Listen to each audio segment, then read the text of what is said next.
Up నుండి డౌన్‌లో వెళ్తున్నాము అన్నప్పుడు గేర్ న్యూట్రల్ చేయాలా? లేదంటే గేర్‌లోనే పెట్టుకోవాలా? అని చాలామంది కన్‌ఫ్యూజ్‌లో ఉంటారు. సో, నేనిప్పుడైతే ఫిఫ్త్ గేర్‌లోనే ఉన్నాను. కాకపోతే మనకు ఎక్కువగా డౌన్‌లో ఉంది. ముందు వెహికల్స్ ఏమి లేవు అన్నప్పుడు మాత్రమే న్యూట్రల్‌లో పెట్టుకోండి. అనవసరంగా ట్రాఫిక్ ఉన్నప్పుడు మాత్రం మీరు న్యూట్రల్‌లో చేసుకున్నారంటే బ్రేక్ కొట్టినప్పుడు సో, కన్‌ఫ్యూజ్ అవుతారు. అలా కాకుండా మనము బ్రేక్ పైన కాలు పెట్టుకొని సింపుల్‌గా ఏం లేదు న్యూట్రల్‌లో ఉన్నప్పుడు ఇలాంటి వెహికల్స్ ఏమన్నా అడ్డం వచ్చినప్పుడు సో, మనం బ్రేక్ టచ్ చేసినప్పుడు కార్ అనేది స్లో అయిపోతుంది. అదే న్యూట్రల్‌లో ఉన్నారనుకో వెళ్ళి మీరు ముందు వాళ్ళకి సో, డ్యామేజ్ చేసే ఛాన్సెస్ ఎక్కువగా ఉంటాయి. కాకపోతే మీరు ఎప్పుడైనా గానీ సో, ఇలా మనము డౌన్‌లో ఫ్లాట్‌గా ఉన్నప్పుడు మాత్రమే మీరు న్యూట్రల్ చేసేసుకోండి. లేదు పైనుండి కిందికి అలాగా మనం ఫాస్ట్‌గా వస్తున్నాము. మన వెహికల్ అనేది 100లో ఉంది.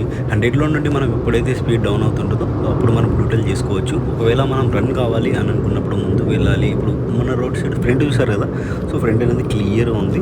సో, క్లియర్‌గా ఉన్నప్పుడు మనం ఏం లేదు ఇక్కడ చూడండి 80 స్పీడ్ కూడా వచ్చేసింది మన కారు. అంటే 80 స్పీడ్ నుండి డౌన్ అవుతుంది. కాబట్టి మనం ఇప్పుడు గేర్‌లోనే ఉన్నామంటే డైరెక్ట్‌గా ఎక్సిలరేటర్ ఇచ్చుకోవచ్చు. అదే ఒకవేళ మనం గేర్‌లో లేనప్పుడు ఏమవుతుంది? మనం గేర్‌లో లేనప్పుడు ఇట్లా యాక్సిలేటర్ అనేది ఇచ్చుకోవచ్చు. సో, మనం గేర్‌లో లేనప్పుడు న్యూట్రల్ చేసి మళ్ళీ గేర్ ఏసుకోవాల్సిందొస్తది కదా!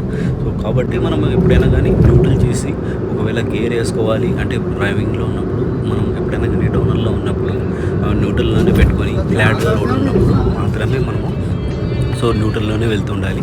మనం ఫ్లాట్ రోడ్ లేదు కాకపోతే ముందర ఏదైనా ట్రాఫిక్ ఉన్నప్పుడు మీరు ఖచ్చితంగా గేర్ అనేది గేర్‌లోనే ఉంటూ మీరు డ్రైవింగ్ అనేది స్మూత్‌గా చేసుకోవచ్చు. ఇంతే సింపుల్ ఏం ట్రిక్స్ లేదు దీనికి. అలాగే మనకు ఇక్కడ ఫ్రంట్‌లో లారీ వెళ్తుంది గదా! సో, ఈ లారీ వెళ్ళేటప్పుడు మనం ఎప్పుడైనా గానీ లారీ నుండి, ఒక బస్సు నుండి, ఒక ట్రాక్టర్ నుండి జాగ్రత్తగా అయితే ఉండాలి మీరు. ఎప్పుడైనా గానీ మనము లెఫ్ట్ సైడ్‌లో ఉంటూ ఓవర్‌టేక్ అనేది చేయడం చాలా కష్టము. కాకపోతే లారీ వాళ్ళు ఏం చేస్తారంటే రైట్ సైడ్‌లోనే ఎక్కువ ఉంటారు. సో, అలాంటప్పుడు వాళ్ళు లెఫ్ట్‌కొచ్చే ఛాన్సెస్ ఎక్కువ ఉంటాయి కాబట్టి మీరు లెఫ్ట్‌లో వెళ్ళేటప్పుడు జాగ్రత్తగా చూసుకొని వెళ్ళండి. ఇలా హార్న్ ఇచ్చుకుంటూ వాళ్ళకి అలర్ట్ చేసుకుంటూ మీరు ఓవర్‌టేక్ అనేది చేయాలి. లేదు మనకు ఏదైనా 2 వెహికల్స్ పక్కపక్కలే ఉన్నప్పుడు ఓవర్‌టేక్ అనేది చేయాలంటే ఎప్పుడైనా గానీ కార్ల పైన బ్యాక్ సైడ్ మాత్రమే వెళ్ళండి.